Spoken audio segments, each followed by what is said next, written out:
Welcome back to the Pageant Project, guys. My next guest is a familiar face for many, many of you.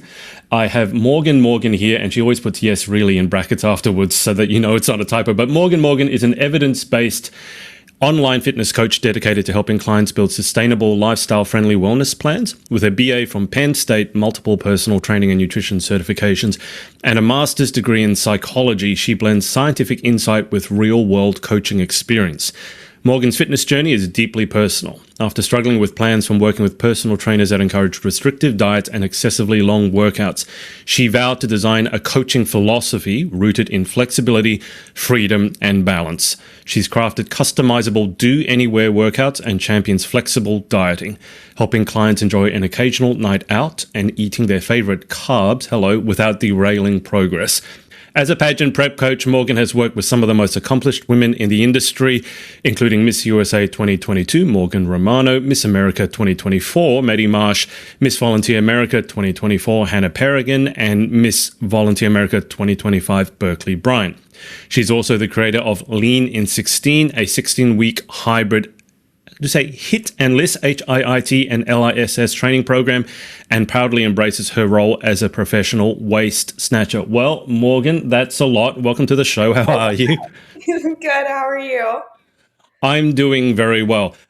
First question I need to ask you. When I posted up that the two of us were going to have a chat, have an interview, there were a lot of people who were very excited, and I got no shortage of messages. One of them said, "Your mama, Morgan," which I thought was interesting. But here's the thing I have to tell you, and I don't know if you know this. I'm sure you know it, but you're probably too modest to admit it. The people, the things that I get told about you, it's not, "Oh, she's a great trainer," or "Oh, I lost weight," or any of that stuff. It's much more from a standpoint of, you helped me do things I never thought I was able to do. I'm stronger. I'm prouder of my body than ever before. I never thought that I could be on stage. To me, this is different. It's not just, "Oh, it was a cool diet." It's like, you transformed my life. And I think it's like, you helped me believe in myself. So I got to ask, I mean, that resume is very impressive, and we'll get into it. But what's going on here? Like, what's the difference? Because that's not just, "Oh, she's a great trainer." That's like, she's an amazing person in my life. This job, and I'll tell every girl during a consultation call, this career for me was man plans, God laughs. I got my master's degree in psychology, specifically in organizational psychology, so the development of leadership and coaching. My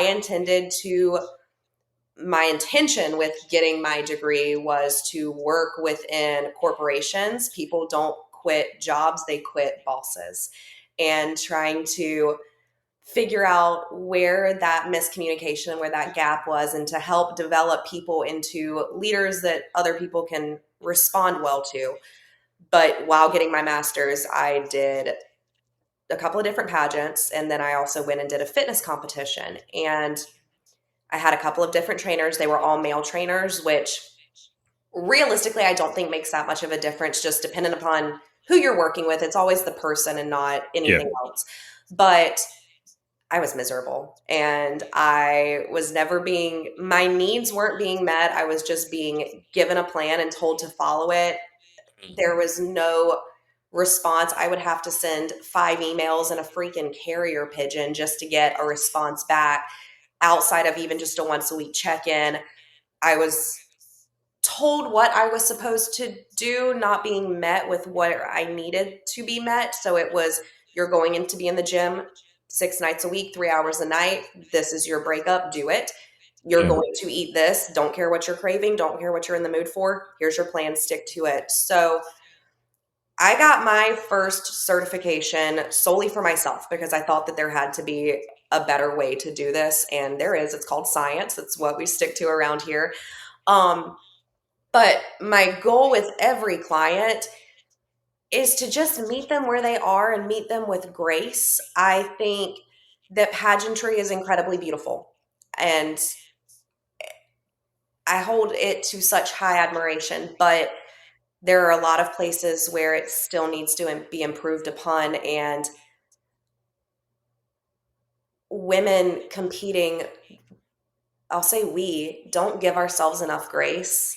We feel like we are supposed to be robotic and hit everything perfectly and be perfect in all of our executions. And that's not realistic and it's not human. And my goal with every single woman and man who comes to me is to just meet them where they are, find out what their needs are specifically, and be there for them in that way. And it looks very different for every single person, whether it's someone who simply just wants a plan that they can follow to get their body to look a certain way that they want it to look, or whether it's speaking life into the person who doesn't really know how to believe in themselves or have been told by so many other people that they have to be a certain way or present themselves in a certain way that's not true to them. So my goal with everyone's just kind of meeting them where they are and loving them from that point, not only loving them once they reach the point that they're proud of themselves, but telling Yeah. them we're going to celebrate the days that you have 100% to give, or we're going to celebrate the days that you only have 10% to give, because we don't take enough time to just be proud of ourselves for being human. And that grace component, that's a big thing for me, because I think that I struggle to give it to myself as a person, but I never want my clients to struggle to give it to themselves. I ask this as a tennis coach myself, a former tennis coach. How much of your coaching is the science part of it? And how much of it is the psychology part of it? It's a solid, it depends on the client, but it typically comes down to a solid 50-50. I was frustrated at first, I'm not going to lie, when I got my master's degree, because I don't come from money. So it was a lot of student loan debt that I was racking up, a lot of working full time while trying to put myself through my master's degree. And then I get my personal training certification, and that became a snowball effect. I never thought I would coach doing that. But then I was Yeah. telling my husband years ago, I was like, man, I spent all this money to get a master's degree and I don't even use it. And he was like, babe, you use it way more than you realize. And I've kind of come to that realization that reaching a goal for yourself aesthetically is just as much mental as it is physical. So yes, I'm big into reading studies and staying on PubMed and figuring out science is always evolving and always changing, which is a beautiful thing, because, that means methodologies may change, but it's the mindset part that I didn't realize would come in so heavily. When I first started coaching, I was coaching my regular humans, not my pageant contestants, regular humans who were just your moms and dads and aunts and uncles who just had a goal and they wanted to reach it. So the psychology aspect probably wasn't as deep then, but once I got into pageantry, which was an arena I had been in that I genuinely never thought I would be in again, I realized, like, oh crap, okay, we're getting into the mental stuff here, because it is as much of a mental battle, if not more, than a physical. I love hearing a personal trainer use the words PubMed rather than saw it on TikTok or YouTube. For those of you who don't know, PubMed is like the database. It's a repository of all the latest scientific research or medical research. And just, because I took a personal training qualification myself. Similarly to yourself, I mean, obviously it aligned with my tennis coaching, but I was frustrated with the quality of the advice in inverted commas that most people were giving. And here in Australia, I don't know if it's the same in America, if you're a PT, you're not allowed to give nutritional advice, because those two are distinct qualifications. In fact, that's the first thing you learn, is like, you're not allowed to talk about what to eat. And yet so many of them were doing that.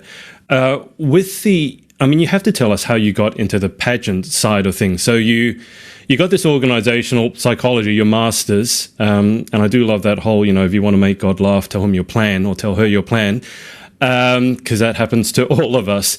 But okay, so you got your PT qualification, you started working with ordinary people or regular people, and yes, I don't think pageant girls are very regular people. They're very interesting. They're all very interesting in their own way. How on earth did you end up where you are today, though? Oh, okay, so got personal training certification. I went ahead and just got a nutrition certification too, just because I'm a nerd. I'm a perma nerd and I love studying. So why not just keep going? But I had one girl reach out to me, and I may be wrong. I do believe that she was referred to me by Cyrus Frakes, who's a pageant coach here in South Carolina. And this was in 2018. She was doing South Carolina, USA. I prepped her, and there's actually a sermon online by I don't know if he's a doctor, Pastor Philip Anthony, and he said that he ran from his calling for 4 years. And I kind of feel the same way with that. I coached her in 2018, and then I was like, back to my normal, because I don't know if this is an area that I want to be in, because it can, as beautiful as it can be very hard, and it can be a very hurtful space for a lot of people for a lot of different reasons. And I liked helping people achieve their day-to-day goals, just their normal, I want to be able to go on a hike with my grandkids type of goals.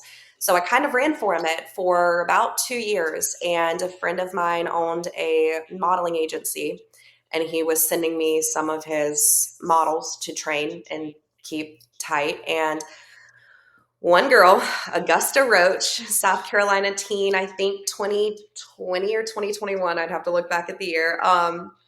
She was over at my apartment. We were just working out, and she looked at me, and she was the first one to call me Mama. She is the originator of Mama Morgan. And she said, Mama, I think I want to do a pageant. And I think the blood drained from my face, honestly. I was like, you were a model. What are you talking about? You want to do a pageant? And she was like, I just think it would be good for me. I want to do a pageant. So I said, okay, let's prep you for a pageant. And she went and won her preliminary. She went to South Carolina, USA, won her first year, which I feel like is a rarity more often than not to take it your first time walking in, a very fresh pageant competitor. And after that, it was a snowball effect.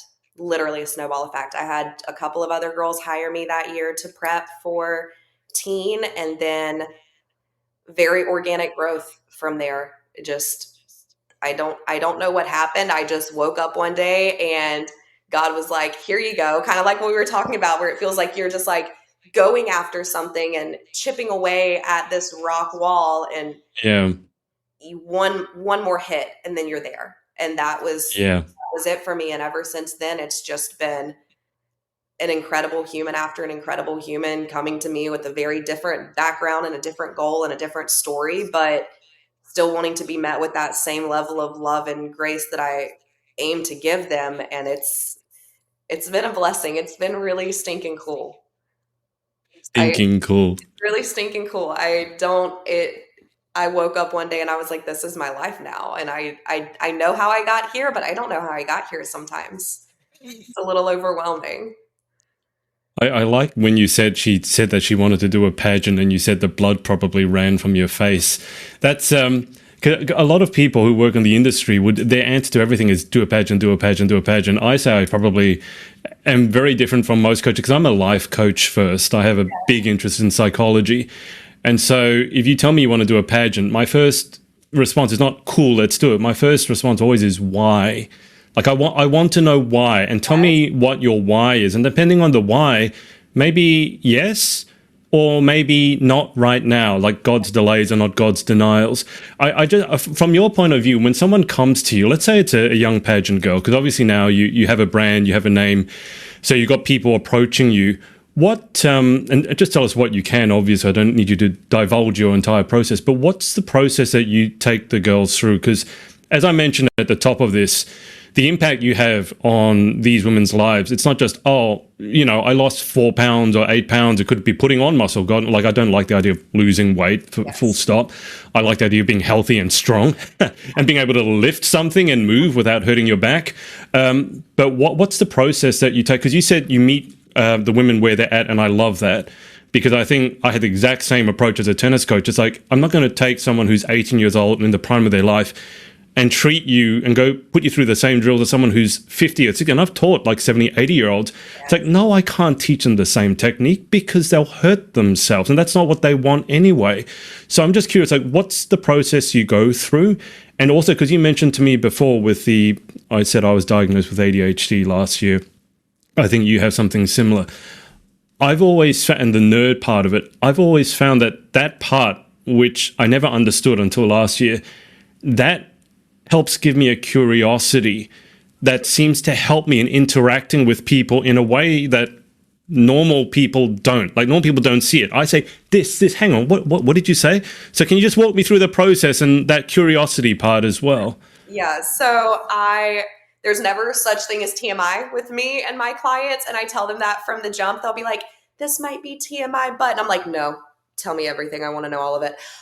So with all of my clients, they do have the option to sign up directly through my website. But even if they do, there's a very in-depth questionnaire that I have them fill out. But typically I'll end up getting on a consult call with them first. And it's not me telling them what my expectations of them are. It's me asking them what's going to work for you realistically. I don't want to hear, well, in an ideal week, I'm going to work out 6 days. I'm like, no, but in an ideal world, a lot's going to be very different. I, live in Manhattan in a penthouse and I don't know, have a completely different life. It's not what's ideal for you. It's what you can actually do and where you can genuinely see yourself showing up. So it's realistically, how many days a week are going to work best for you? Are you even comfortable stepping foot in a gym? Because a lot of Yeah, times the gym's a super intimidating place, and yeah, especially for my college age clients, because I don't know how, like, when you went into a college gym last, but apparently it's very testosterone fueled with a lot of very cute boys. yeah, So it's slightly intimidating. So it's figuring out where they are exactly at that moment from everything. How's your sleep quality? What are your stress levels like? What does your daily activity look like? How much water are you drinking? Like meeting them yeah, at that exact moment and then saying, okay, now where do you want to see yourself go? yeah. And pushing them towards that. And also with them, I have a very big spiel that I give when I'm giving them a full rundown on how I set everything up and how I do my training. But I will tell them, and I'll reiterate, your body is your business. And Mm, my business is just making you feel like an absolute baddie in the body. So I'm not going to tell you what you are supposed to look like. And I don't care what your mom, your cousin, your coach, your director says you are supposed to look like. My question is, what is your aesthetic goal? yeah. And if that means they wake up one day and they call me and they say, Morgs, this is how you know I'm a millennial. I do my phone like this and not like this. They say, Morgs, I've got a change of goals. I want a booty so thick that when I walk across the stage, it is giving Meg Thee Stallion. My booty is clapping for me before the audience gets a chance to. Then okay, and we're changing our direction and we are headed towards that goal, but it's aligning. My process will be different with every client just because everyone has different needs, but it's aligning with them and meeting them at their starting point, not setting an expectation of this is what you're going to do, so just shut up and do it. I don't believe in that. It's Yeah. I need to know where you're at so I can make sure that I'm there with you, walking with you through that entire journey and making sure that what our daily process looks like is going to align with what your goals are for yourself, but also being enough of a realist and being someone who emphasizes not even the importance of mental health, but of physical health, that I tell them, do not tell me that you want to bring back the early 2000s 000, if that's not in Mm. your inherent size, thin. We don't want to do crackhead skinny over here. I don't even know if that's like politically correct to say, but I want you Oh, healthy. I remember. They called it cocaine chic. Yes, cocaine chic. There we go. I don't that's not the place that I want my Mm, clients to live in because that's not sustainable and I am not willing to screw you up mentally for a long time for you to feel super good but physically feel terrible for 30 seconds on that stage. It is so yeah. not worth it to me. So it's meeting them where they are. It's figuring out what day-to-day looks like for them, down to like, what time are you waking up? Are you tired in the afternoon? How much sleep are you getting? But is it quality sleep, or are you tossing and turning and getting up 3 times in the middle of the night? just really learning as much about their day-to-day life as humanly possible. I want to know them as well, if not better, than like their best friend or their mom. Like I want to know the ins and outs of what makes them who they are so that I can meet them at that point. This is what you're talking about is a lot more time intensive than simply doing like the battery chicken sort of, here's your plan, and people like say, I customize it. And what they really mean is like, what's your goal? How much weight do you want to lose? And then they customize it. What you're describing sounds a lot more intensive and personalized than what most trainers go through. So I've got to imagine it takes you a fair amount of time, effort. There's probably no shortage of tears. If my experience working with pageant girls is any indication, a lot of the time it's behind the scenes. It's not always pretty. Sometimes it's tough. But you must really love what you're doing, because otherwise you wouldn't be doing this and putting as much effort into it as you are. I love these women, and I love them for the them that they are, not the them that they envision themselves to be one day. I think pageant girls in general, pageant women in general, are just so hard on themselves. And oftentimes we don't look at ourselves with a fair bias, if that makes sense. We're not taking a fair view of who we are, both inside and out. And I don't think that they see that sparkle and that sunshine that exists within them. And oftentimes it's being hit with that rain dome. Is that what they called it that you were dealing with in Australia? The rain dome?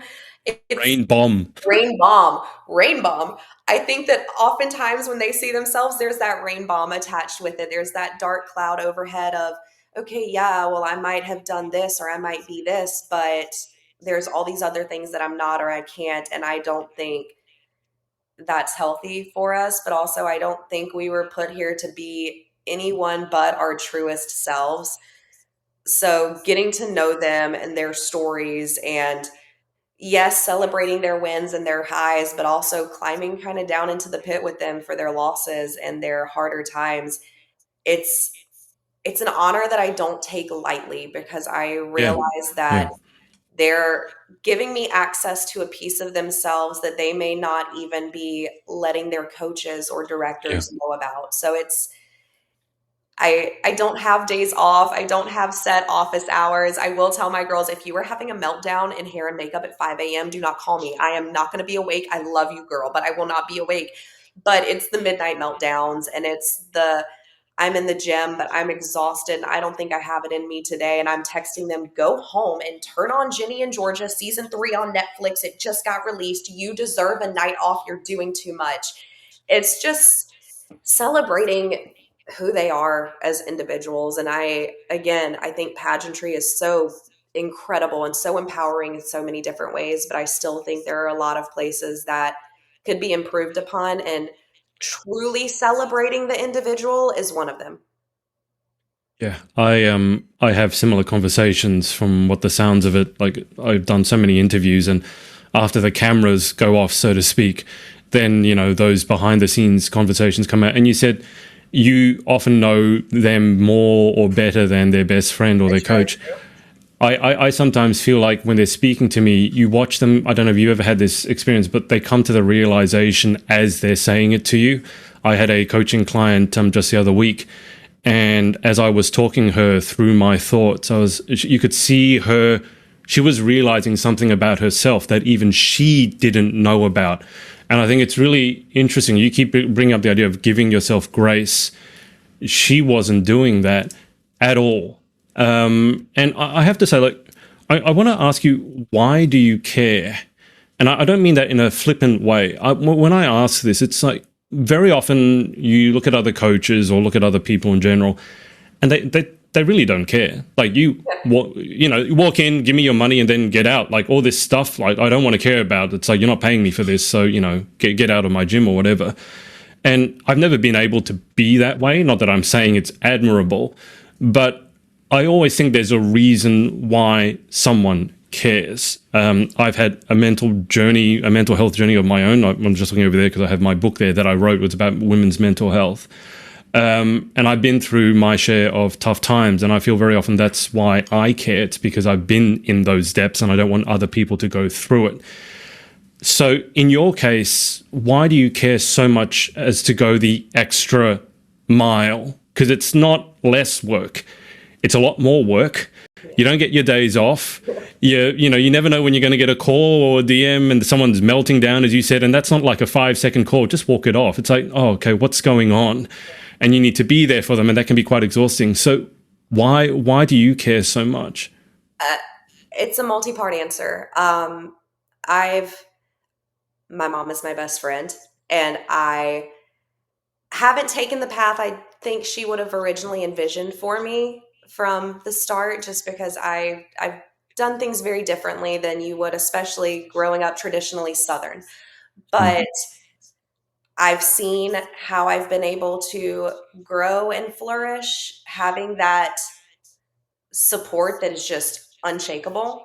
But simultaneously, with my husband too, I was in the midst of trying to get into corporate America and doing the master's degree and trying to get into psychology. And then it all fell to just crap, and it wasn't panning out the way I'd hoped it would pan out. And he told me, he was like, listen, you figure out what it is that you are called to do, that your heart bleeds for, and I'm going to support you all the way through that journey until you figure it out. So having that love and that unwavering support from two separate people definitely has shown me the impact it can make. But also, if I'm being super blunt, which was something I never hid, but didn't outrightly speak about until probably the past 2 or so years, is it's a Jesus thing. I have always been Christian. I've studied other religions. I went to a Christian women's college for 2 years before I transferred to Penn State. So I was challenged to go and study as many other religions as I could and figure out why I decided to settle into what I believed in. But for me, it's just a Jesus thing. We were put here to love. And I don't think that anything in this world will fill you until you follow that truth. And if you are not putting your heart and your soul into whatever it is that you are going after, whether it's coaching people, whether it is managing a Burger King, like whatever your career path may be, if your heart and soul's not in it, you're not going to get that fill from it that I think so many people search for and can't ever find. And for me, when I was coaching my pre-pageant humans, my everyday humans, I loved it, but I wasn't getting that access of being let Yeah. in the way that pageant girls can let you. Yeah. So once I had switched gears and found myself coaching more and more of these women specifically with their goals, I just realized like they need so much love and they're not being given it. Yeah. Like I Yeah. can love you. Like I come here, you're safe. I will give you like the biggest Mama Morgan schnugs ever. But it's the love aspect of it, and it's realizing that if I was just like, I don't care, here's your invoice, here's your plan for the next 4 weeks, good luck, have fun. It's never been about the money, and I don't think just making it about here's your plan, good luck, would ever fill me or fill my cup. And since I've reached this level of realizing every single person needs to be met so deeply and attentively, which, not every client wants that level of bleed Yeah. into me, which is Yeah. understandable. Yeah. But for those that do, I am so excited to wake up every day to work. And which you get it, even when you're tired, even when you wake up and 3 cups of coffee aren't doing it, the second you get that communication with that person and you're able to love on them, and honestly, when they equally love on you back, it blesses a part of my soul that I really can't put into words, and it's an honor that I don't think I will ever be able to thank them for. But it's a Jesus thing for me. It's being called to love other people, and no judgment, no tearing them down, just that presence of knowing that you have a safe space here. I don't know, it's the best feeling ever. As I told you before we went live, because I was chatting to Morgan for probably about 20 minutes before I remembered to hit record, I read the Bible from beginning to end, and one of the things I said was I was so shocked at the difference between the Old Testament and the New Testament. And I want to point out, by the way, I have so much respect for you studying other religions, because that's something I want to do as well. But the New Testament, which I feel a lot of people just read that, and I'm like, well, that's half of it, but you haven't read how it began. But Jesus basically, and I could be misquoting here, I'm not sure I'm sure you know much better than me. But as I understood it, at the end of the day, the ultimate command really was, all this stuff is cool, but love, like love each other. That's the main thing. And I think that's hugely powerful. I don't think I've ever had someone tell me the reason they care is Jesus specifically. I love that you say that. I should ask you at this point also about the devotional that you posted about, because that to me, as someone who's, as I told you, my journey over to America was a very odd one from a spiritual sense. But tell me more about the devotional, because I posted up recently my favorite Bible verses specifically for Pageant girls.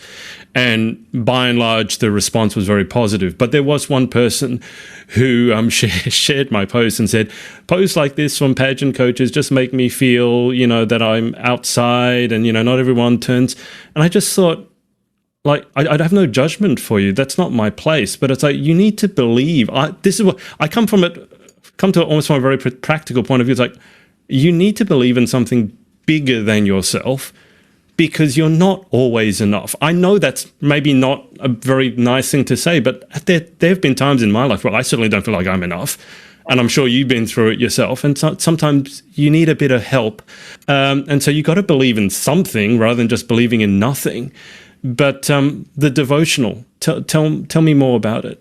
It has been something that's been on my heart for quite some time now. And originally, when I was trying to put it together and build it and approach it, I was trying to do it as like a workout / devotional, where like, here's your workout plan for the day. Now here's your devotional.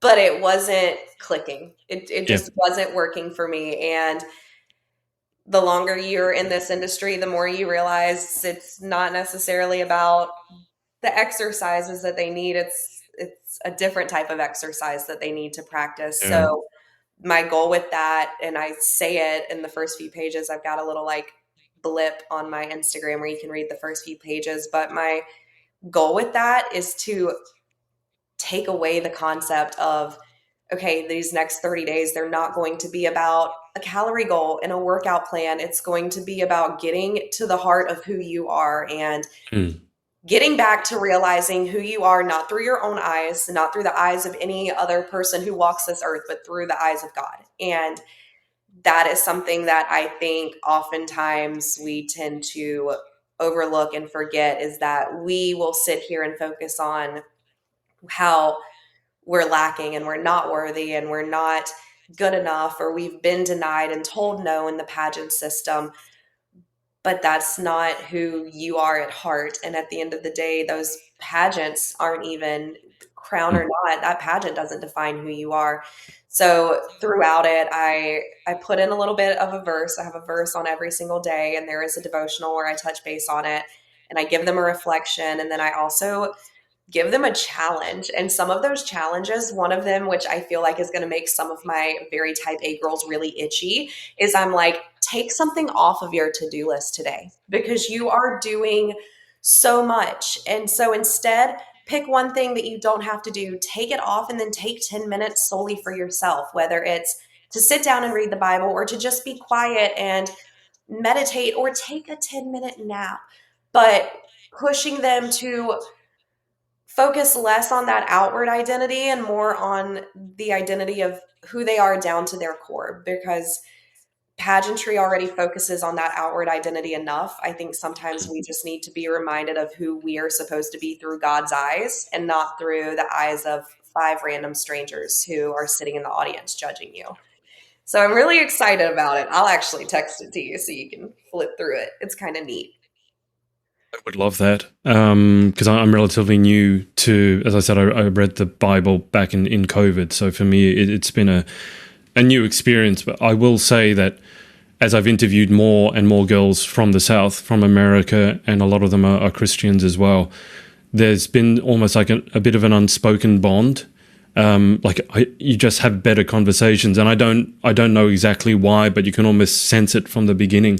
One of the issues that I had, not issues, but it's it's finding the path that, if you want to make God laugh, tell him your plan, sort of thing. And it's like, that's cool, but what is God's plan for us, for me, for you, if you believe in that? And then, like, okay, that's cool, but how do I find it? And I feel that so many of us, type A, maybe, we are so certain that, no, this is what I'm supposed to be doing. I had this plan for the last 20 years, and my whole life, every waking minute has been working towards this, and don't you dare tell me to take anything off my to-do list. I'm going to put, it's like, you tell me to put it on take it off my to-do list. I'm going to put it on my to-do list to take something off my to-do list. And I just feel like you butt your head against the wall so many times, and eventually you have, let's put it politely, a catastrophe, or a midlife crisis or quarter life crisis, whatever it is, and you go, you know what, this ain't working, and I need to change. I need to do something different.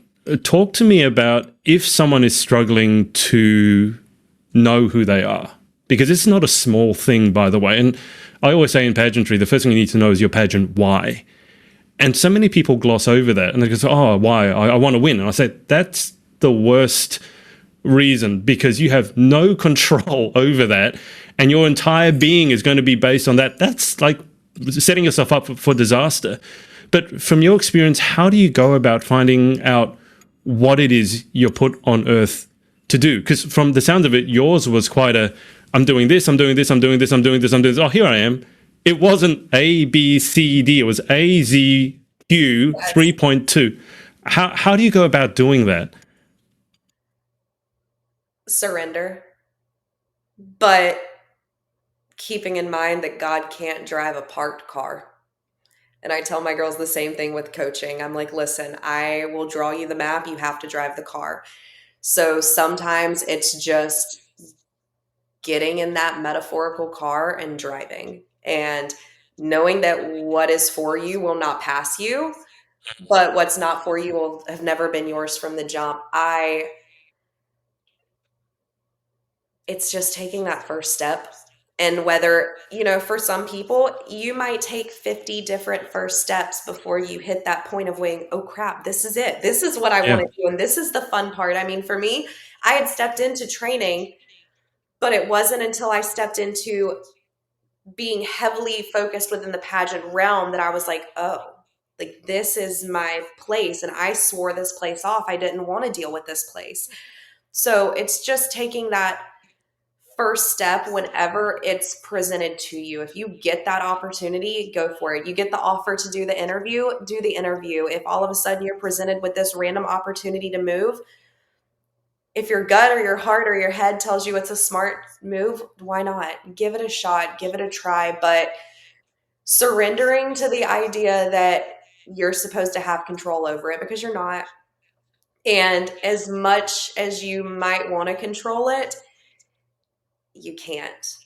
And you can try to force it. I tried to force my hand with my career in psychology, and all that led to was frustration and unhappiness and sheer exhaustion, and not an exhaustion that I felt like I was going to get paid back for at some point, but just sheer exhaustion of this isn't ever going to get any better. And I remember sitting in the parking lot of my job because I quit the job. But I remember sitting in that parking lot, calling my mom, sobbing, saying, I don't know what I'm doing. I don't have any backup plan here. And my husband coming home from work and sobbing to him. And he literally just got down and he looked at me and he said, figure it out. You're not in a rush to figure it out. I'm going to support you until you figure it out. At that point, I had, I think, 2 coaching clients. 2. This was a side gig I was doing for just a little bit of extra money for funsies, because they were friends from my hometown that needed some help getting prepped for a wedding. And that was it. So I just kind of gave up, and I was like, God, you're going to have to help me out here, because I don't know what I'm doing next. And one thing a lot of my girls and I'll talk about is I'm a big believer in stop sign prayers. So there is a video clip of a news reporter reporting during a hurricane. I don't know if it's AI or if it's real. It's older, so I'm hoping it's real. But he's reporting, or she, I don't remember, and all of a sudden the wind is terrible, and you see this stop sign come out of nowhere, flying through the air and whacks them in the head. And I was like watching the video, and I was like, hey, God, this is what I need from you. Like, you see that? I'm like, let me rewind it for you, point it towards the sky. Do you see that? Because that's how I need you to start answering me here. And I continued coaching with my regular, normal, daily aspiration type people until I had Augusta Roach look at me and say, Mama, I want to do a pageant. And I didn't know it at the time, but that was me sitting there with the car in neutral, and God started pushing it. So my advice is to always surrender, but never in a way of, I'm going to surrender, but I'm just going to sit back and wait on it to happen. Yeah. But then you're open to everything that comes your way until it clicks. You've said take things off your to-do list, and now you're saying surrender.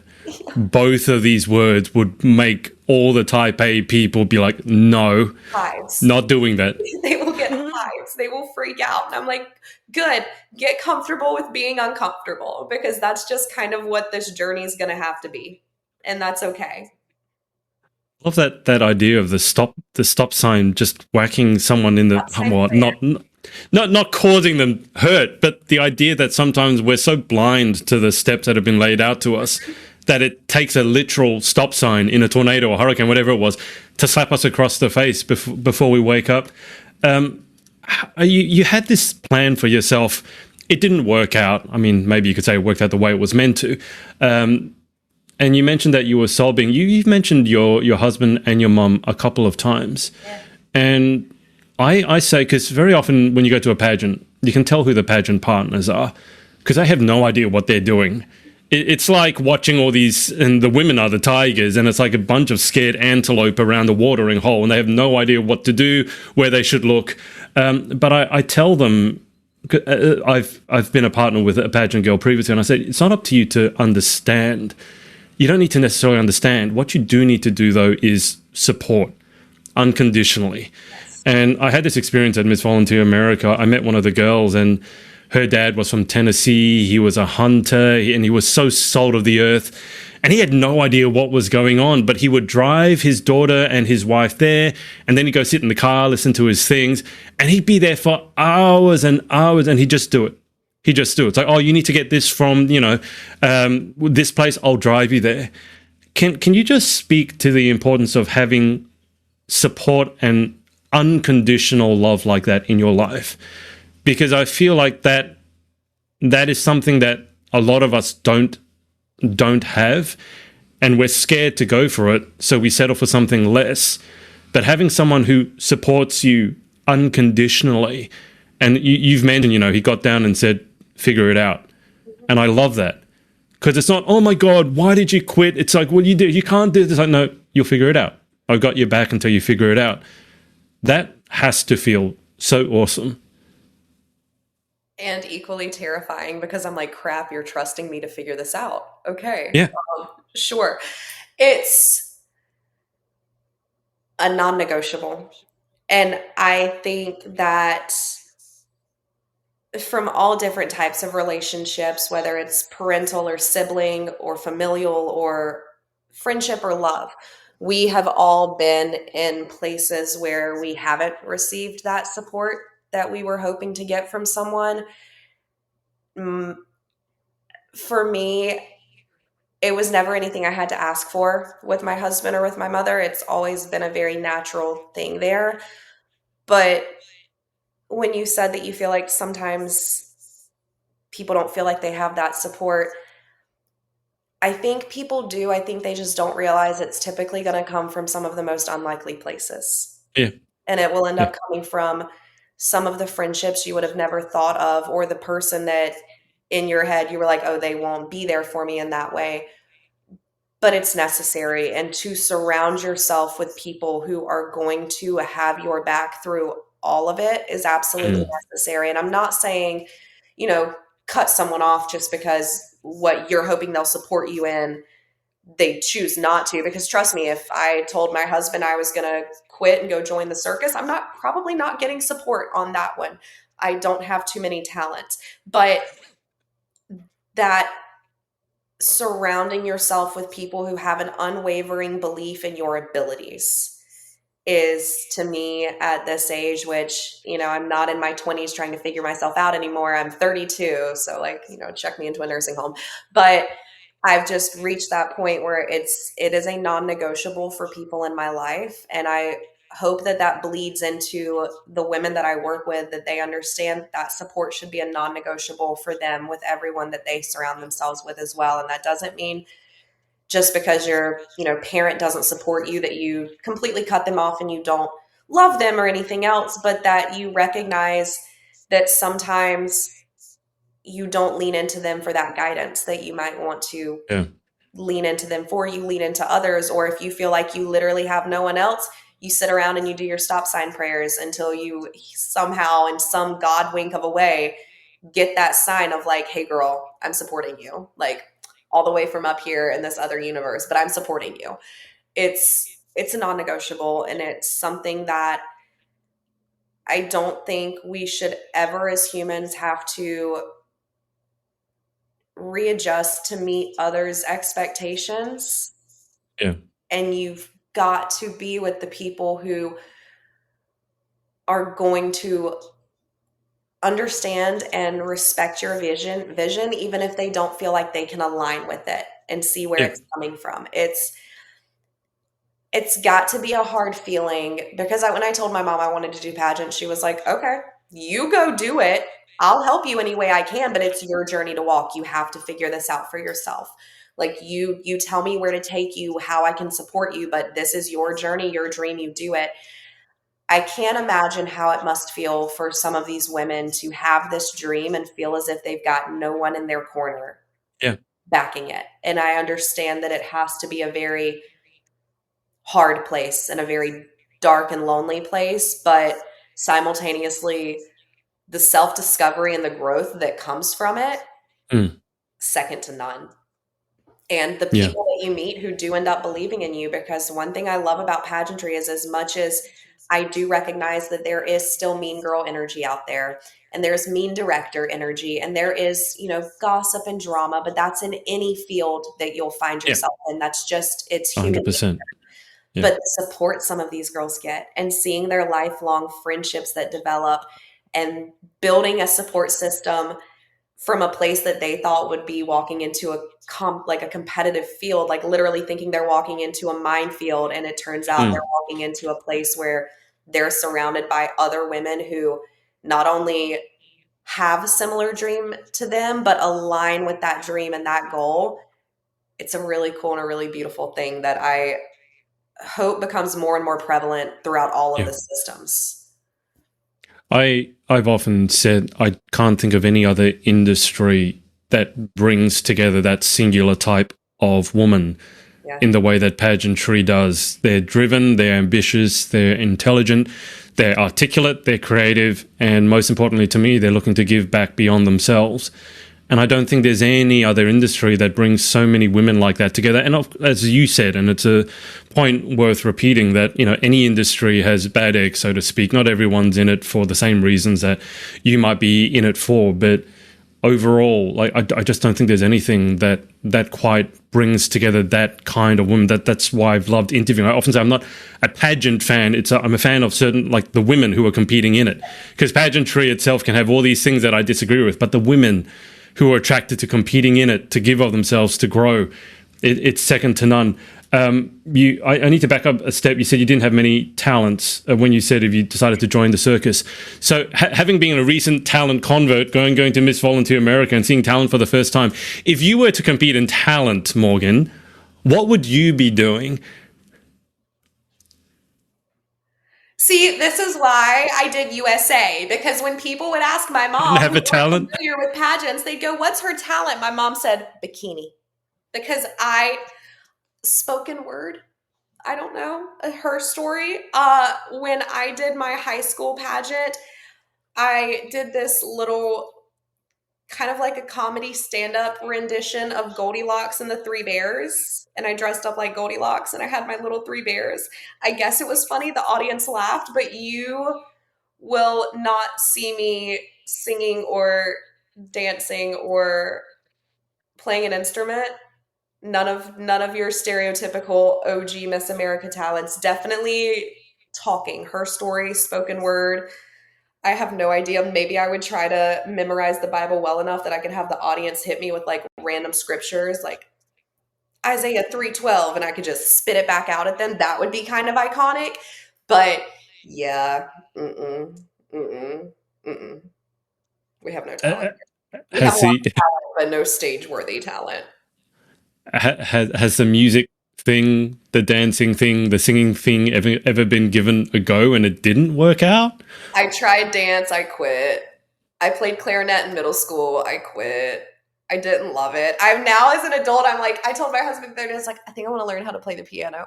And he was like, okay, get a keyboard, try to play the piano, like learn to play the piano. I have like 2 songs memorized for just my right hand.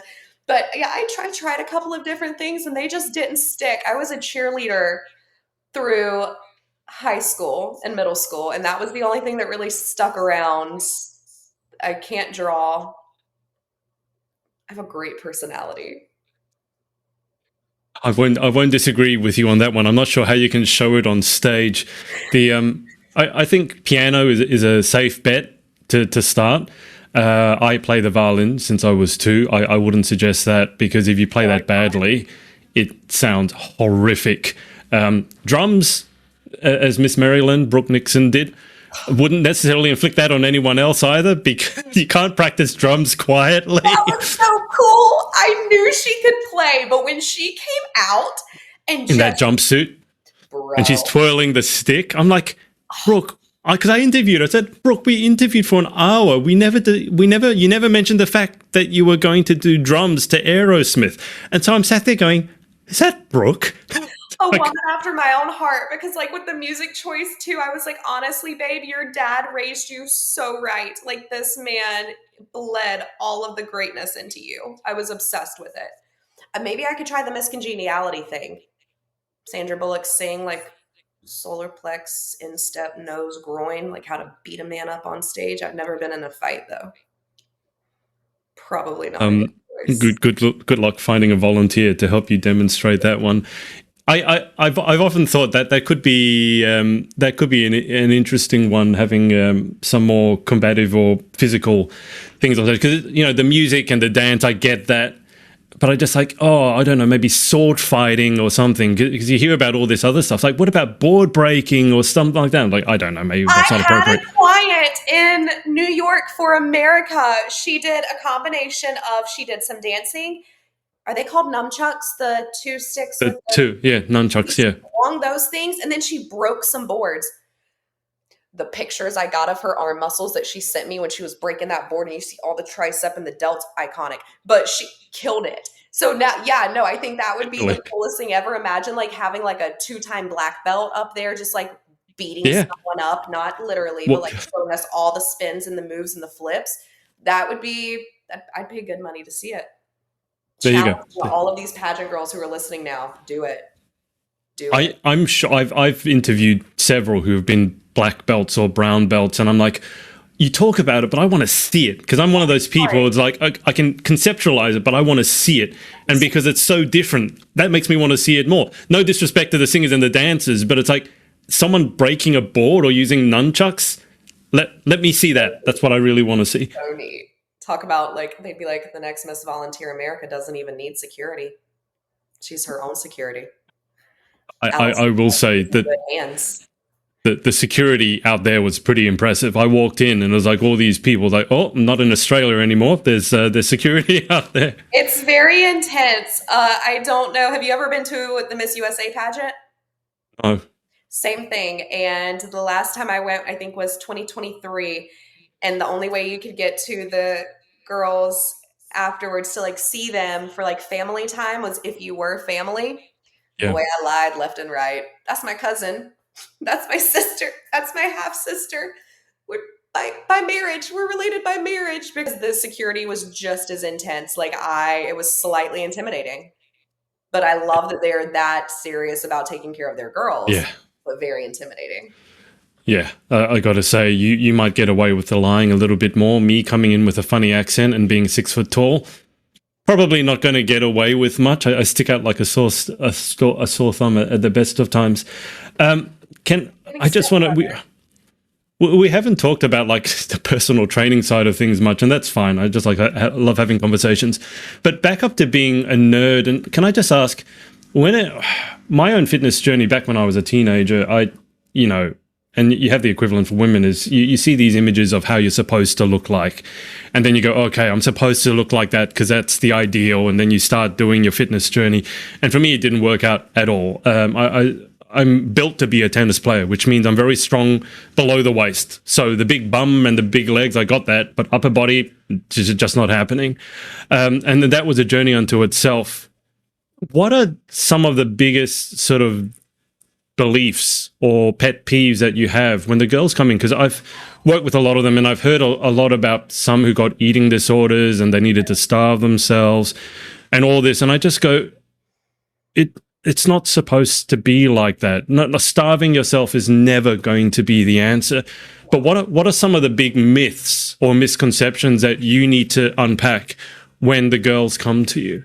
That lifting weights using a dumbbell over 5 pounds is going to inherently make you bulky. And I hate to break it to them. I love to break it to them every time. The women that you see who are fully yoked, who look like baby She-Hulks, they're intentionally training to look like that. They're intentionally fueling their body. Their workout regimen is set up to look like that. Lifting weights will not make you massive and bulky. I hate to break it to you, pick up the dumbbell. You're going to be okay. That protein is bad for you, and it's going to do the same thing. Protein's going to just put on so much muscle mass, and you're just going to be so huge. If protein made you bulky, dude, I would be. I wish it was that easy. I wish it was that easy. Do you I'd be understand? massive.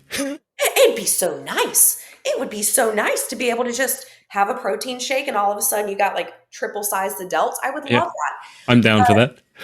That protein is inherently going to, it should be like a fear mongering situation that you have to count calories to lose weight. I will say, and it's something I'm happy saying every time, you do not have to count calories, but calories will still always count. That just is what Yeah, it is. You don't have to yeah. track the money in your bank account, but that money is still going to be changing and moving around with every transaction and deposit. So that you have to count calories, that you have to run. You have to run to do cardio. I hate running. My favorite Me thing to too. tell, I love to tell these I, girls, I'm like, the Bible says only the wicked flee, so we don't run in this family. So that, I'm like, I don't like running because my coach back in the day, the first one I had to do 90 minutes of weight training. And then right before my prep was almost done, 90 minutes of steady state, high intensity cardio. So like not slowing down, not lists, which is low intensity, steady state, like walking or right. bike riding. High intensity. I was on, are you familiar with the Jacob's ladder? Yes, I've heard of it. Yeah. Yes. So for anyone who doesn't know, imagine a stair stepper, but for your entire body. So it's a ladder that's angled sideways and you're Yeah. Oh, yeah. walking I hated that one because you feel like once you get on, you can't come off. 90 minutes. I No. would put Grey's Anatomy on my phone and prop it up on the top and had have to watch 2 episodes of Grey's Anatomy before I was done. So that cardio, like hardcore running, is absolutely necessary. That you have to work out X amount of days per week to see results. Honestly, you name it, half of the time it's a myth. And the amount of, not even days, the amount of times in a day, I'll get a random TikTok text from someone going, "Is this true?" And I'm like, "No. Do you want the PubMed study? I'll text it to you. I don't know if you're I'm going to say if it's on TikTok, there's a better than average chance that it's not true. so much fear mongering. And now you see so much fear mongering with people talking about only eat organic and there's all of these chemicals in this. I had one girl call me in an absolute tizzy because her interview coach, during an interview prep, she was drinking a diet soda. Diet meaning 0 calories. Yeah. Nothing. And it was said to her from her interview coach that, oh, well, that's the reason you're not losing weight because you're drinking diet soda. So this child called me in a tizzy. Meanwhile, I am holding my Cherry Coke Zero, being like, babe, what are we talking about here?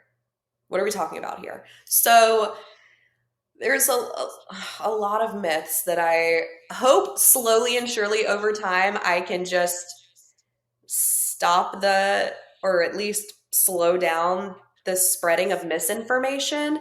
But it is scary how much of it there is and how quickly and easily someone can believe it and take it to heart. The way I've had to convince so many women that lifting a weight will not make you bulky, or the fear mongering over the protein and explaining to them how protein works in the body and what the thermogenic effect of food is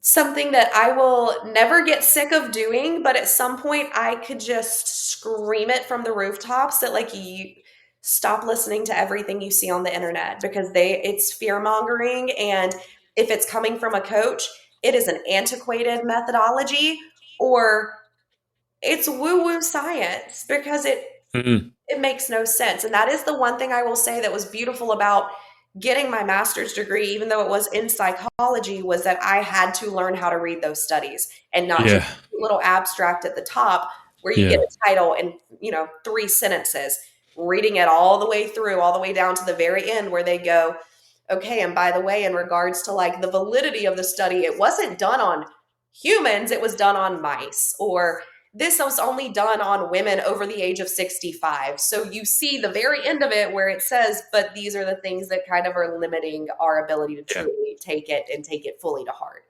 So there's a lot of misinformation out there, a scary amount of misinformation out there. And there have been certain very large, like super followed influencers that if my girls text me a video from them, I will literally reply and be like, if you don't block them right now, get that off your page. Get it off your page immediately. No, no, ma'am, Sam. My favorite person to follow, who is an absolute science nerd, is Dr. Lane Norton, and he has a PhD in nutrition. He is iconic and he loves to call people out on their crap and loves to invite them to come onto his podcast to debate him Yeah. if they think they're Yeah. correct.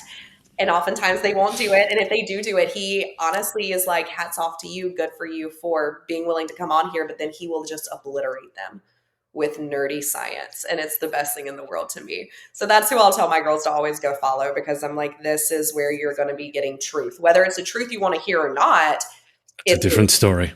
yeah, very different story.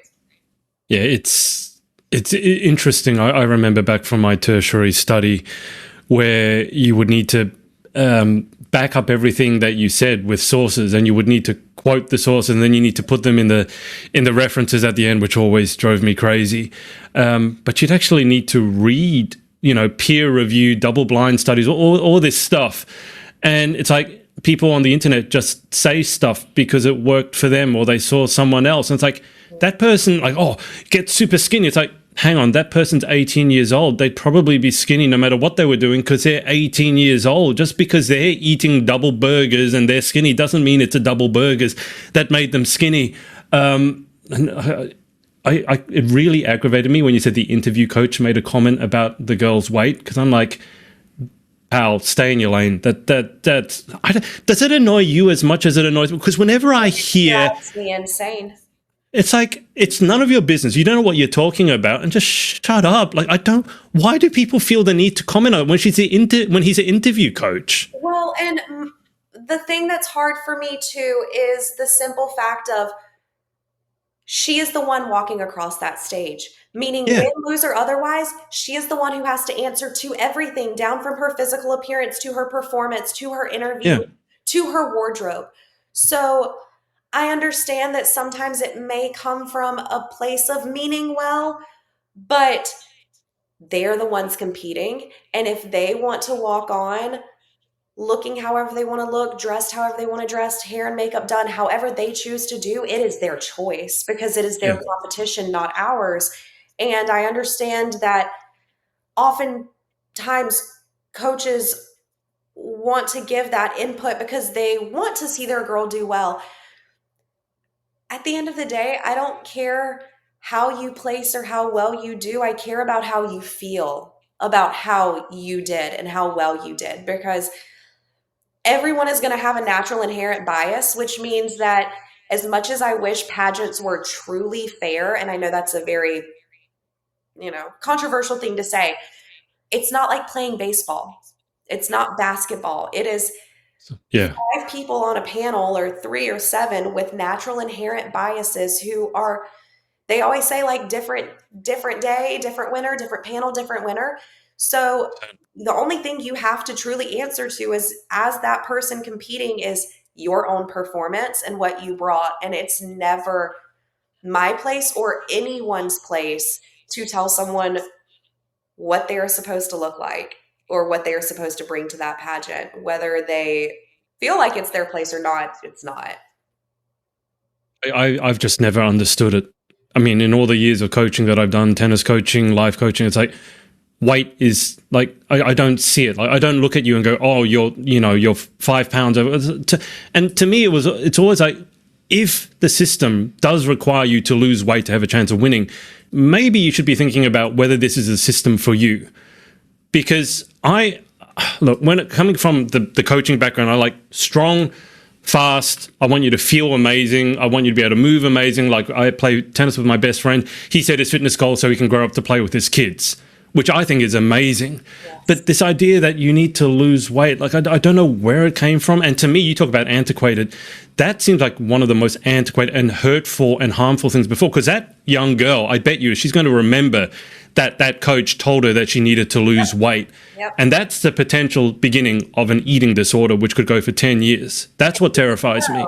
That actually eating disorders, not depression, but having an unhealthy body image issue, which honestly leads oftentimes to eating disorders, that is one of the leading causes in suicide.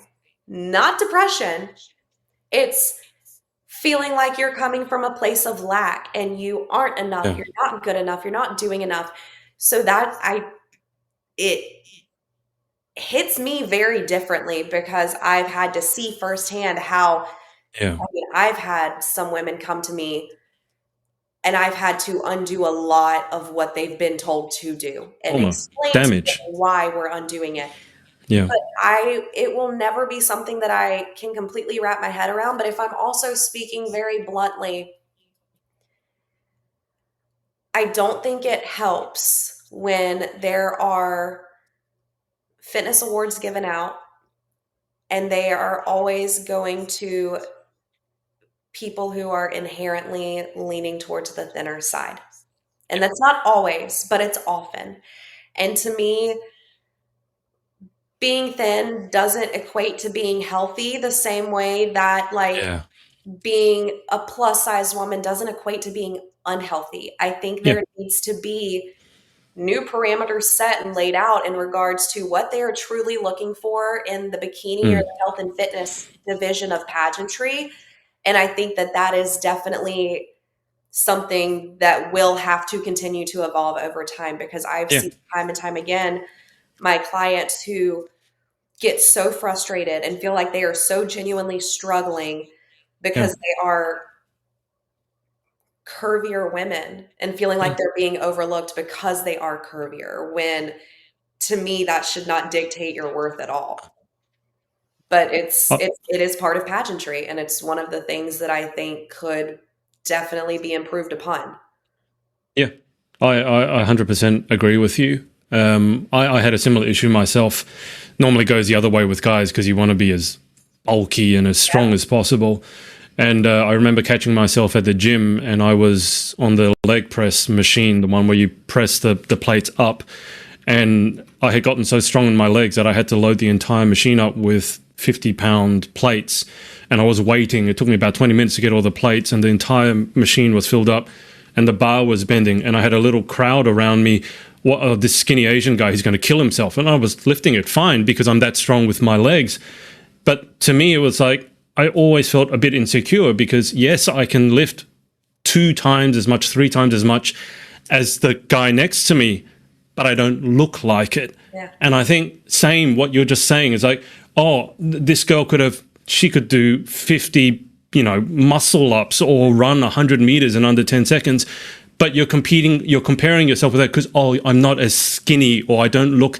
And I think that's really harmful. I'm just curious, like, do you have to combat that on a daily basis? This idea that, oh, I should look like this, or I've done all this work, why don't I look like her? Yeah. And it's not necessarily on a daily basis and not necessarily with every client, but that's actually one of the reasons why I stopped once I got into pageantry. I stopped posting progress photos. I don't post before and after comparisons, which is something a lot of coaches do because it's an Yeah. easy way to attract new clients and an Yeah. organic way to attract new clients. But being so caught up in comparison was something that I had found was just inherent in this industry. It's something that Yeah. you are going to see no matter what from a competitor. Very rarely will you not see a competitor who's not caught up in some form of a comparison game. And it doesn't just have to be in fitness, it could be in anything. Yeah. But it's something that I've seen a lot. It's something that I have to continuously remind these women of. You don't know what they're doing to get to that point. You don't know if it is just a natural thing for them. There are some women who are just naturally a size 0 or a size Yeah. 00 or 2, and they don't have to work hard to get there. There are some women who have completely transformed their body and had to put in so much work to get from point A to point B. And it's reminding them that they're not you, but you're Yeah. not them. Everyone's walk and journey has to be, it's so uniquely yours, which is such a beautiful and powerful thing. But oftentimes I think we forget that it is a beautiful and powerful thing because we're Yeah. too busy looking at the woman next to us instead of the woman you've become through that process of changing to become the version of you that you want to be. But that was absolutely the reason why I stopped posting progress photos. And I tell these Right. girls, I'm like, listen, the changes you make are between you, me, and the Lord, sister. There ain't nobody going to see them. If you want to talk about your progress and your testimony, have at it. I will share it. I will be so proud of you. Yes, post it, show yourself off. But simultaneously, it is no one's business how much of a change you're having to make. I had one client who lost overall.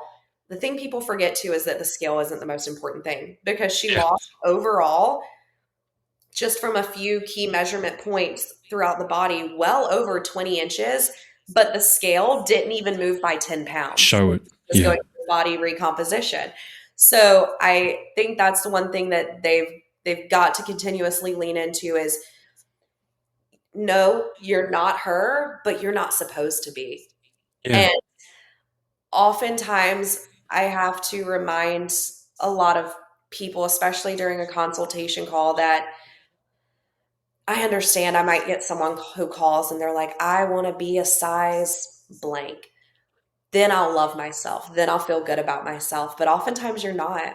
It's not going Yeah. to, the changes here don't always come with the changes here Yeah. too. And that's something to be incredibly mindful of. And one reason why I love when my clients are very open and honest about their mental health because I love psychology. I think it's an important part. And I have no issue telling someone, like, hey, if you're working with a therapist, start talking to them about cognitive behavioral therapy and ways that you can start to identify these frustrations and these triggers Yeah. so that you can work on them. But it's that comparison factor it's a hard one to fight off. It's tough.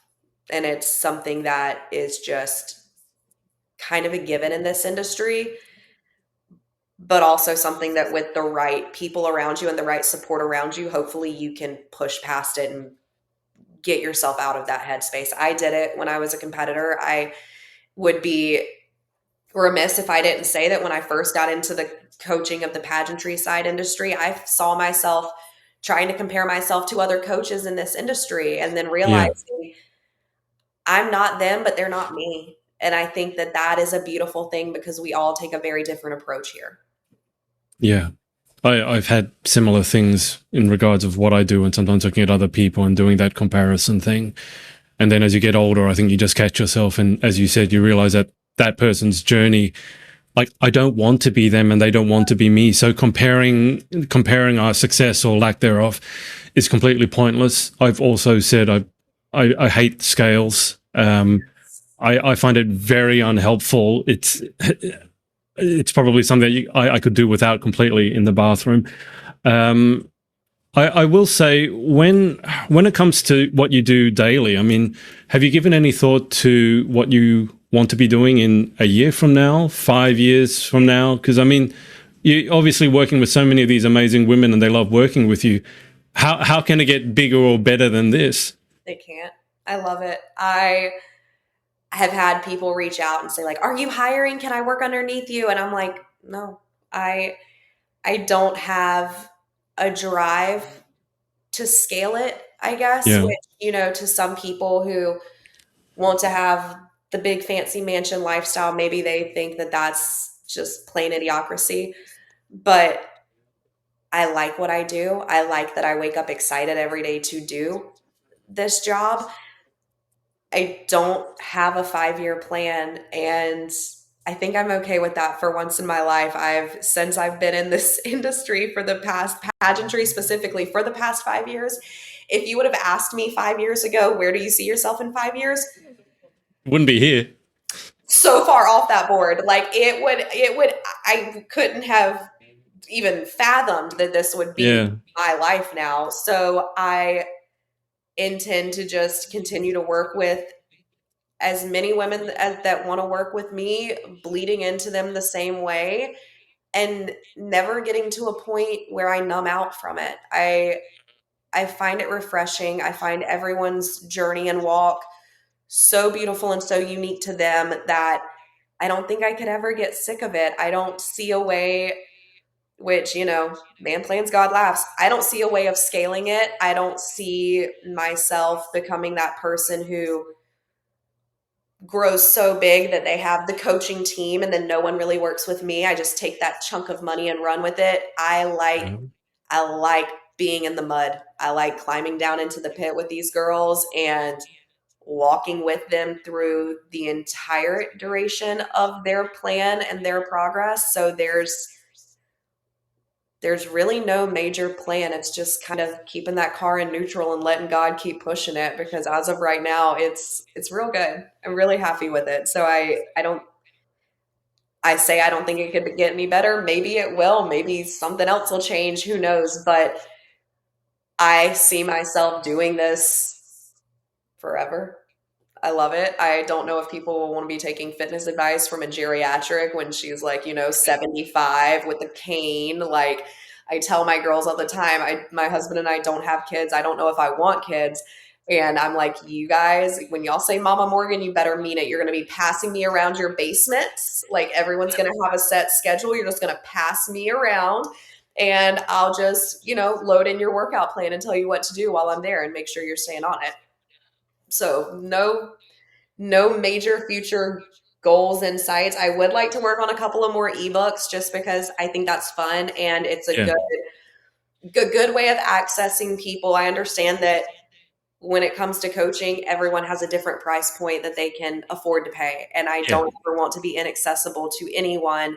So, if working directly with me isn't an option, I like the idea of still having ways that they can still work with me, just not yeah, this type. So yeah. I think that would be fun. Maybe one for like lifting, but no plans. We just keep on trucking. I think it's so refreshing and cool to hear someone say they don't have the 5 year plan, because sometimes other people seem like so in control. It's like, I'm going to do this, and in 10 years' time, I'll be here doing this. I'm like, you must be living on a different planet to me, because at this point it's almost laughable to be thinking about 10 years from now, because it's just like, set this intention and then it's like, oh well, no, God wants you to go over there, so good luck with that. I mean, um 5 years ago we were in COVID.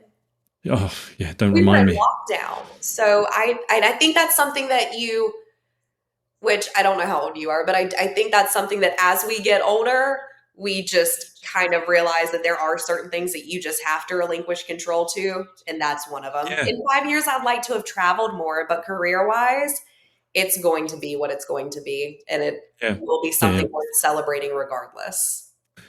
I work with some business owners who want to scale, and it's funny because they love what they do and they go, oh, smart thing to do would be to scale. Then they scale. They spend all their time with business issues that frustrate them, and they wonder why they're frustrated. So, because that stuff that you used to love doing, you're not doing it anymore. You're doing taxes, you're doing the accounting, you're working with staffing issues, you're having to replace someone, translate, and then I need to spend my time so they can do more of what they used to love doing. When it's like, is the scaling really worth it? It's interesting that you say that, because I think when people love what they do, and it's not coming from a place of make the most money possible, when you love what you do, you need to make sure that you spend as much time as possible doing what you love. Yeah. Don't do something scaling that's going to take you away from what you love doing, because it's just not going to fill your cup in the same way. So I love that you say that. I think it's really, really, really refreshing. Morgan, we've been on for forever, so I want to be mindful of your time, but it would be remiss of me to not ask, if someone wants to work with you, what's the best way of getting in touch, or what's the suggested plan? I'm an easy human. So on my website, I have got links that you can flip through, read about my plans and my packages and my programs. You can submit an inquiry. Oftentimes, with every inquiry, I always respond, but oftentimes we'll get on a consultation call and chat details before we jump in. So if you want to talk about your goals and your plans and get a feel for me and see if we would be a good fit, then definitely put an inquiry in on my website. You can also just sign up directly through my website if you want to. Don't worry, I'll still get a hook on you and be like, hey girl, give me the feel. What's the goal? Give me the rundown. What's the thesis? But also I have people message me on Instagram. So genuinely, whatever the easiest way for someone to reach out to me is fine by me. I don't want to be that person who's like, no DMs about coaching, website only. Like whatever is easiest for you guys is easiest for me. I'll put the link to your website below, so it's super easy for people to click through. Can I just ask, before we go to the final 10, how did you choose your Instagram handle? Obviously, the Morgan is your name, but the rest of it, there must be a story behind it. Is it bona fide? Bona fide. Okay. So the word bona fide, I'm pretty sure it's in Aladdin. It was in a Disney movie when I was growing up. So I know it just means like legit, like real, bona fide. Yeah. But if you want to know the truth, it's because you're going to have to, can you Google while you're talking to me? Yeah. You're going to have to look this guy up. I have a major celebrity crush, and his name is Walton Goggins, WaltonGoggins. Yeah, I know him. He played, I watched a Fallout series recently. He is the finest thing to watch. His accent and everything, and just the way he looks, he's so cool. He's so cool. And he's just, the way he dresses, he's just got such a cool swagger to him, which I think my husband is A-okay with that being my celebrity crush. I think he's like, girl, have at it. Him and I, Walton Goggins and I, have very similar foreheads and both very similar big mouths. So I'm like, I see you. But his Instagram handle is Walton Goggins Bonafide. I stole the idea. I snatched it. I liked it. I took it. It should be Morgan Fitness. That would be the smarter move, but nah. I have to make a connection with my celebrity crush. Is he from the South? Because the series I watched him in, he's always speaking with like a Southern accent. But is he from the South? I genuinely have no idea, but I do know that I was working in human resources when he was down here filming for Righteous Gemstones in Charleston, and I took like an 1.5 hour long lunch break to try to drive around and find him. Any luck? No. I've waited on celebrities. When I lived in Manhattan, I literally waited on celebrities, athletes, wasn't fazed by them. Something about him, I like him a lot. So I snatched it. Funny, it's I don't think I get blown away by celebrities, but there's always one person who, if you ever met them in the street, you'd be like, you'd drop dead basically. So it sounds like this is okay. Yeah. Good. Oh yeah, big fan. Huge. I don't see the forehead thing, by the way. Well, when you do, yeah. When you do that, but it's not a forehead, it's a 5-head. You gotta size it. I know, but do you know back in the day, hundreds of years ago, literally a 5 because I can put thumb to pinky, but hundreds of years ago, it was a sign of high intelligence. They were like, "Man, that girl's smart." So I just like to think that that's still something they're thinking to this day. Just real smart girl. So much Oh, brains.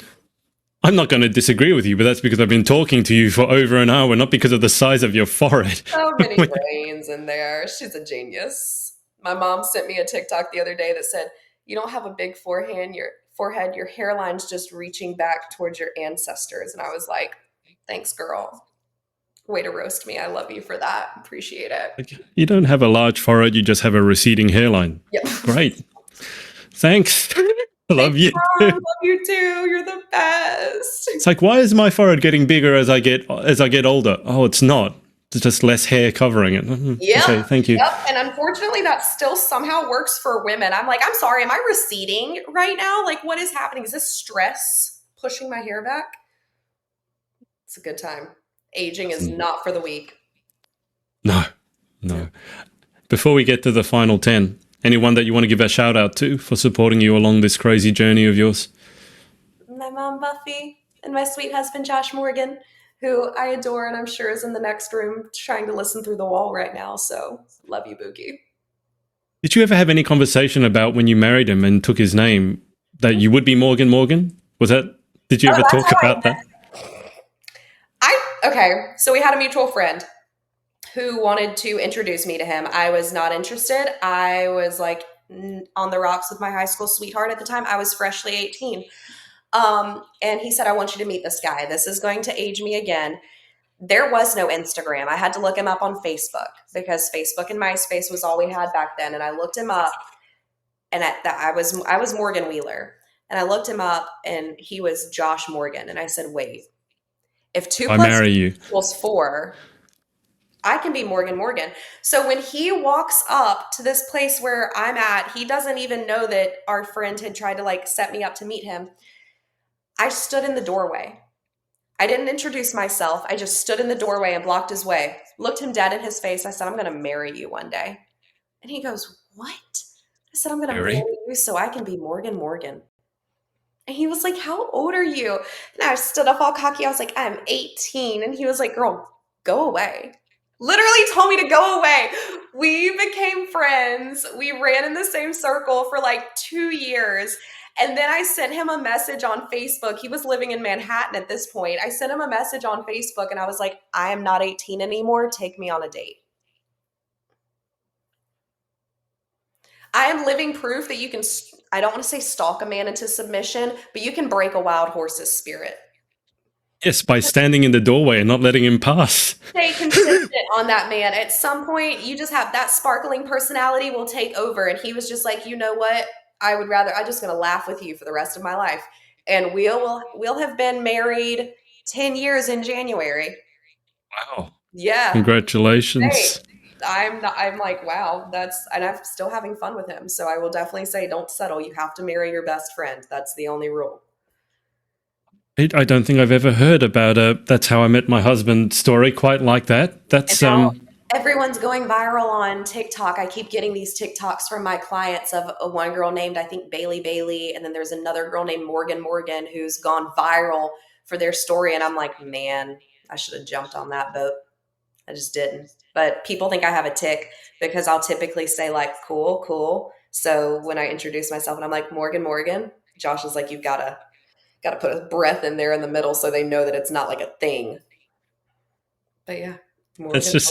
That's great. You just what you want people to think when you say your name, that you have some sort of tick or speech impediment. No, that's my actual name, Morgan. Oh, you're doing it again. No. Morgan. Cool. He's like, "You got to stop saying cool, man. You got to stop. Your mom, I got it from my mom. My mom does it. I say it." He's like, "You got to quit. You can't say that anymore, babe." But to the point where I'll be on the phone and they'll be like, "First name?" And I'm like, "Morgan." And they're like, "Last name?" "Also Morgan." I'll just start saying "also Morgan." Yeah. And they're like, "Oh." I'm like, "Yeah, it's a good story." Yeah. Ends well. That Just dominating over here.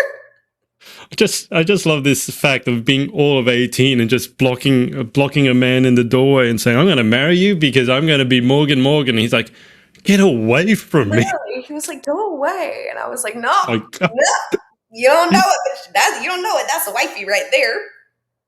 I think we found your talent. That can be the talent you demonstrate on stage. How to find and catch the man of your dreams. Block him on stage and don't let him leave and tell him you're going to marry him. Take a picture of me holding his hand like the Southern guys do, holding their fish. I'll be like, "Called it. How to catch a man. Not how to lose Oh a guy in dear. 10 days, how to catch a man in 2 years." I'm here for it. That yeah. Wow, that's a story and a half. All right. Let's go through these final 10 questions. Number 1, what is your favorite word? I'm not going to say that on here. Grace. We're going to go with grace. Now I'm curious. I Number tend to have 2, colorful language, but we're working on it.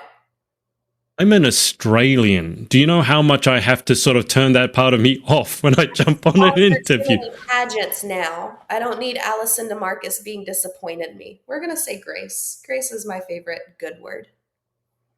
Sometimes my overseas friends start laughing at me when I start ranting because every second word is a 4-letter word. I'm like, oh, yeah, sorry. That's just how I normally They're speak. good ones. Yeah. Oh, that would be my favorite word. One of those 4-letter words. Yeah, because absolutely. It's very versatile and sometimes it's high the own. too. That's what we like to say. Those who say have colorful language, we like to say it's a sign of intelligence. The other people like to say it's not. So We don't listen to the other people. I have a photo of Walton Goggins up here, and I had this story you told about your father. You're not father. Your husband, not your father. Anyway, number 2. What is your least favorite word? Can't or no. I like to break that. Everyone who's ever answered me that question with that answer, they always have that same look on their face when they say the word. It's like biting, pouting your lips and like this sort of stubborn, or yeah, no, really, no, yeah, I'll show you. Yeah. Let's get the attitude happening. Number 3, in life, what gets you excited or what turns you on? Genuinely happy people. What turns you off? Judgmental people. What sound or noise do you love? Oh, okay. Have you seen the ASMR videos on Facebook or TikTok where they're scooping the like little gel things that people can play with and it makes that noise? I can listen to it all day. All day. Yeah. When that was really going big, I had someone send me one of those and I had my AirPods in at the time and it was set too loud and I pressed the video, I didn't know what it was, and then I had that sound full bore in my ears. Oh, it still gives me shivers. I don't like it when they like are whispering and touching things. I don't want that. I want to see you scoop slime. I want to see the slime scoop and I want to hear it pop. It's my favorite. What about what sound or noise do you hate? Oh, if I'm being so blunt with you, the noise that our tires make when we're pulling into our garage because they have something on the floor and it squeals Squeaky. really, really bad. That Yep. or a very loud public toilet flushing. I will clog my ears and flush the toilet with my foot. It's too loud. I don't like it. Don't have a problem with the sound of the toilet flushing. It's more what's happening before the toilet gets flushed. That if that's very loud, which sometimes having just been through a large major international airport, sometimes you hear sounds that you can't unhear. Yeah, unhear them. Just keep your headphones in. Just keep your headphones in. There was, I don't know why I'm saying this, but I was in the bathroom and I heard these sounds coming from the stall next to me. And I don't want to hear it, but I'm also trying desperately not to laugh. You just kind of want to be like, "Are you okay? Can I get you anything? Do you need anything? Are you good? I will pray for you, brother." Yeah, Because that sounds bad. Please tell me you're not on my flight. Do you need another toilet? Because that one sounds like it's about full. So we'll go with another one. Yeah, especially when it starts to sound really graphic, and then you're like, I don't know if I should feel bad for you or if I'm gonna revert back to like my middle school giggles, but one or the other is about to happen. Or It's probably both at the same time, whilst also trying to hold my breath. I don't know why I said that. Anyway, number 7, if you could have any one superpower, what would you pick and why? time travel. I wouldn't want to change anything, but I would want to revisit people that I don't have anymore. What job other than your own would you most like to attempt? Mm, psychologist, which isn't far-fetched. Psychology, yeah. What job would you definitely not like to attempt? Anything that has to involve working around open sewage. I We think seem to be on a common thread here. that's a solid one right there. That's a solid one. I have a story that is not suited for this podcast on air that I will tell you. But yeah, no, I will never work around open sewage ever in my life. Trauma. Most people don't need an actual story to have taken place before they realize that they don't want to work around open sewage. It took a story. It took a story. I used to always I had to go to a gastroenterologist when I was 15. I had stomach issues. I was never fazed by poop. Totally cool with it. I'm like, that's a great conversation. Let's talk about it. I love it. Now, phased by it. Big time. Okay. A final question. If heaven exists, what would you like to hear God say when you arrive at the pearly gates? Well done. Either that or, girl, you have made me tired. Because listen, when they say pray without ceasing, I know I am on his nerves. Like I know he is tired of me. And when my grandma passed, we would always joke, like, at least she's in heaven now because, like, she had that man exhausted. But now I was like, but now I have someone extra up there on my behalf, and I can just envision her busting in and be like, excuse me, JC, we need to have a conversation because my granddaughter right now she's a little stressed out. So come here. I know you're having a meeting with the Trinity, but like, I need you for a moment. But yeah, either well done or you've had me really tired, girl. Can I have a break? Don't think I've ever felt sorry for God before, but there's a first time for everything. You got to keep him busy when he says pray without ceasing. I don't know if he ever wishes. I don't think that's exactly what he had in mind. It's not, but I will take it literally. Sir, I will get on your nerves. I got a question. I don't know who, but some iconic author who says he never prays for more than 20 minutes, but he never goes more than 20 minutes without praying. And I like never related to that more in my life. I'm like, I know this man is tired of hearing from me. Well, Morgan, it's been a blast. I've had you on for a while now. So thank you so much for your time and for coming on. Thanks for having me. I'm excited. Sorry for everyone who has to stick around for the solid 97 minutes that we've been at this, but I think it's worth it. I just love the idea that we finished on poo jokes and open sewage. I think that's called ending on a high note. I'll keep you on the line for just a sec whilst I hang out with the audience. Thanks everyone for watching or listening, and we will speak to you next time.